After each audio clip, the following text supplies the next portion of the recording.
Amis téléspectateurs d'Abidjan TV.net, c'est avec un pincement au cœur que nous nous trouvons à Abata, sur les lieux où s'est déroulé les faits tragiques, douloureux, c'est-à-dire intoxication de boissons.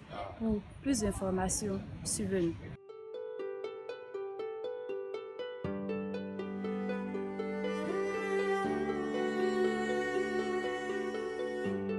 Bonsoir. Bonsoir, madame. Mon nom c'est M. Nyoleba, à titre Jean-Jacques Arnaud. J'habite à Abata depuis, ça me fait exactement 1 an et demi que je suis à Abata. Bon, par rapport aux faits, parce que depuis le dimanche passé, à midi, j'étais assis dans le maquis, dans le cabaret. Il y a eu coupure de courant chez lui. J'étais fâché, je me suis levé et je suis rentré chez moi. C'est le lendemain matin qu'on m'appelle pour dire que il y a eu un drame dans le maquis de Madame Ozoa, qu'il y a eu plus de 3 morts. Mon fils me dit, vraiment, papa, c'est grave. Est-ce que le dimanche, là, tu as bu aussi? Il dit, mon fils, j'ai bu. J'ai bu, mais je ne sais pas si c'est après ou bien avant que les gars ont gâté la boisson. Là, il ne sait plus. Voilà un peu ce que je sais. Moi, je m'appelle Taco Félicien, je suis ferrarien, je réside à Abata ici depuis plus de 16 ans. Ok, nous sommes ici pour en savoir plus sur les faits qui se sont passés. Et nous voulons que vous nous expliquiez un peu sur ce drame. À ma connaissance, tous ceux qui sont décédés, ce sont mes enfants à moi. Franchement, je dors avec eux, je mange avec eux, je fais tout avec eux. Et la tenancière même du coin aussi, elle a son cousin dedans, elle a son neveu dedans. Bon, en fait, c'est la famille. Donc le dimanche, je suis quitté à l'église. Quand je suis revenu, j'ai trouvé des gens, ils étaient en train de consommer. Ça, il n'y a rien de grave. C'est à partir de 20 h, on m'a appelé que le jeune avec lequel je suis allé à l'église, il est tombé quelque part sur la route là. Il partait d'abord, il urinait quelque part là, et puis il est tombé, il criait au secours. Et les gens sont allés le prendre et ils l'ont fait toucher. Et quand je suis parti, je dis, mais mon petit, il y a quoi? Il ne me répondait plus. Ses yeux étaient déjà partis un peu en l'air et puis convulsés un peu. Et il commençait à baver, tout ça. Donc automatiquement, on a pris un taxi, communément appelé les Wolof, et puis on l'a évacué rapidement au centre de santé d'Abata. Donc, arrivé là, le temps qu'on va, les femmes vont venir s'affairer, tout cela, sur lui, il a rendu là. Ça, c'est le premier. Ses parents sont venus chercher son corps vers les 2 h du matin, et puis ils sont partis. Donc, on est venu dormir. Le lendemain matin, on était là.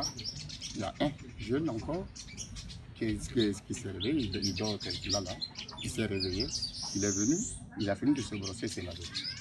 Il est venu, il a commencé à causer un peu avec tout le monde. Et puis 1 heure après, il va aller se coucher.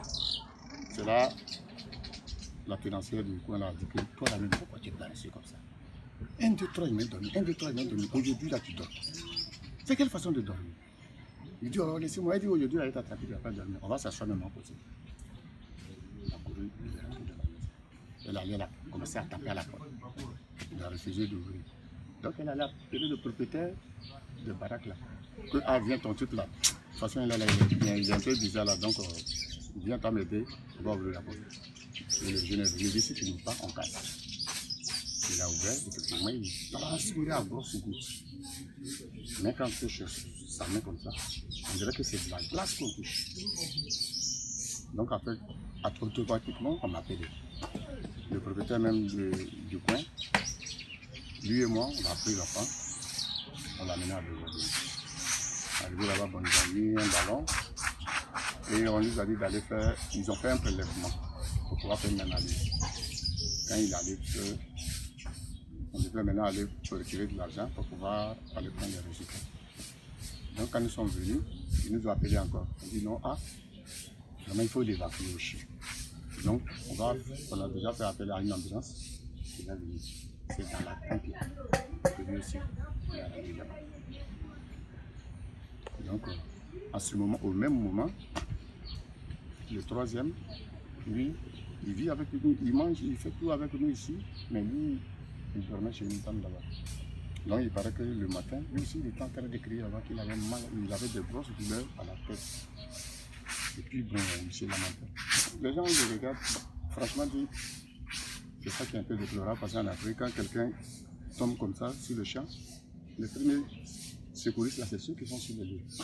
Mais il a fallu jusqu'à 17h, on a un ami qui est au service et on lui a dit que ah, il y a votre petit frère là qui se lamente là-bas, il s'est pas décidé là-bas. Il est parti, il a pris Franck, il l'a amené à Mézeville. On lui a donné une ordonnance, il allait payer. À son retour, il était en train de consulter. Là aussi, il a rien dedans. Donc vraiment, les gens disent que non, c'est un empoisonnement, c'est ceci, c'est cela. Bon, franchement dit, je ne crois pas à cette parce que moi, quand je suis venu de l'église, bon, j'ai trouvé au moins une cinquantaine de personnes. Donc, toutes ces personnes-là, c'est parti. Franchement dit, on n'est pas encore situé. Les médecins sont venus, la police est venue, la gendarmerie est venue. Ils ont fait des prélèvements sur chaque bouteille. Ils sont allés faire des analyses. Jusqu'à présent, bon, on attend les résultats. Ils viennent de partir même encore. Ils sont venus prendre les autres bouteilles même. Et jusqu'à présent, c'est les résultats qu'on attend. Donc moi j'aurais voulu qu'on fasse au moins une autopsie. C'est ça qui va bien déterminer. Pour le moment, c'est à ce stade-là que nous sommes, franchement dit. Bon, pas plus tard que le matin là, il y a un parmi nous qui a été évacué encore ce matin. Lui, il était bien portant, on causait la même lui et moi ce matin. Lui aussi, on l'a évacué. Il dit qu'il avait un peu de douleur au ventre depuis hier nuit. Il faisait un peu de diarrhée. On lui a dit, bon, il faut aller au centre de santé. Lui, il avait refusé. Donc les gens l'ont forcé ce matin. Il a été évacué. Franchement dit, on ne comprend pas ce qui est là. Est-ce une épidémie? Est-ce un empoisonnement? Pour le moment, on ne sait pas. Nous ne sommes pas encore situés. Moi, j'attends que les médecins viennent nous dire ce qu'il y a. Sinon, en fait, il faut un peu ce qui se passe ici. Maintenant, je précise qu'il y a certaines personnes qui sont décédées aussi. Parce que généralement, on dit que c'est ceux qui ont pris les frélatés qui sont décédés.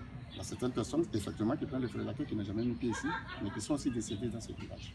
Donc, il faudrait que les gens réfléchissent un peu à ça aussi. Donc, voilà un peu ce qui se passe réellement sur le terrain. Merci beaucoup. Portez-vous bien. Merci.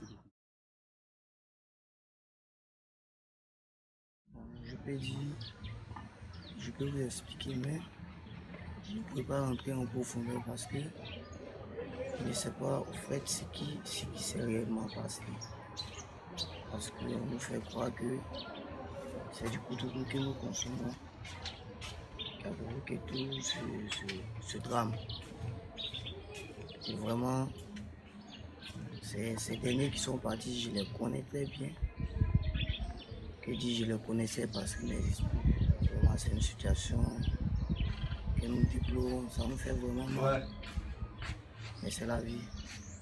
À présent, nous sommes à Lomé2, en face de l'entrepôt de la dame chargée de la livraison de la boisson du maquis là où il y a eu le drame. Et selon la population, la dame a été arrêtée par les autorités. Et comme constaté, l'entrepôt a été fermé. Moi, je m'appelle Gadji Aboudan Blaise, porte-parole du village d'Abata. Effectivement, c'est vrai parce que vraiment ce qui s'est passé au niveau d'Abata, c'est grave. Très grave, puis ça continue tous les jours, puis ça a bien fait, ça peut ça continue. Tout le monde est étonné du village, il est dépassé des événements du village. La première des choses, c'est les gens nous ont expliqué un problème qui est très bizarre, et on n'arrive pas à comprendre. Donc il y a des enquêtes qui continuent tout le temps. Donc pour cette fois-ci, les gens parlent de la boisson, les gens parlent des choses qu'on ne dit jamais dans les villages, mais on ne sait pas le fond même de l'affaire. Vraiment, comme il y a la quête qui est en cours, on suit ça. Il y a le préfet d'Abidjan qui est arrivé là, à Bata. Il y a les autorités qui sont arrivées, même le maire qui est arrivé hier. Et vraiment, on a tenté de depuis Chatra pour qu'ils se sont à ce problème-là. C'est un peu ça. Et quels sont vos ressentiments concernant cette situation? Vous voyez, ben, vraiment, c'est difficile. Donc, je voudrais que ce problème se règle, que bon, le problème se continue. Parce que vraiment, c'est bizarre. Très bizarre. Et tout le monde désolé. Tout le village même est désolé de ce problème. Ok, portez-vous bien. Merci. Ce qui s'est passé aujourd'hui, je ne sais pas ce qui s'est passé. Ce qui s'est passé par l'ancien village, c'est le nouveau quartier. Mais nous, on a appris que les gens sont morts. Moi-même, j'ai vu depuis dimanche, depuis samedi. À mon retour, c'est ça. C'est moi, c'est bien ici. Les corps à pied sont remplis ici, mais je ne sais pas ce qui s'est passé. Mais chez une femme congolaise, ils ont pris les bidons, les barriques de Koutoukou. 26 barriques. Plus les petits bidons. Ils sont partis avec elle la boisson. Mais les gens qui sont morts, là, il y a Batama, c'est 2 jeunes qui sont morts. Les autres, de l'autre côté, je ne sais pas.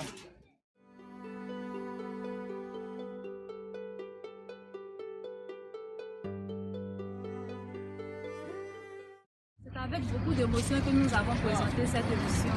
Les informations étant prises, sur ce, nous vous disons au revoir.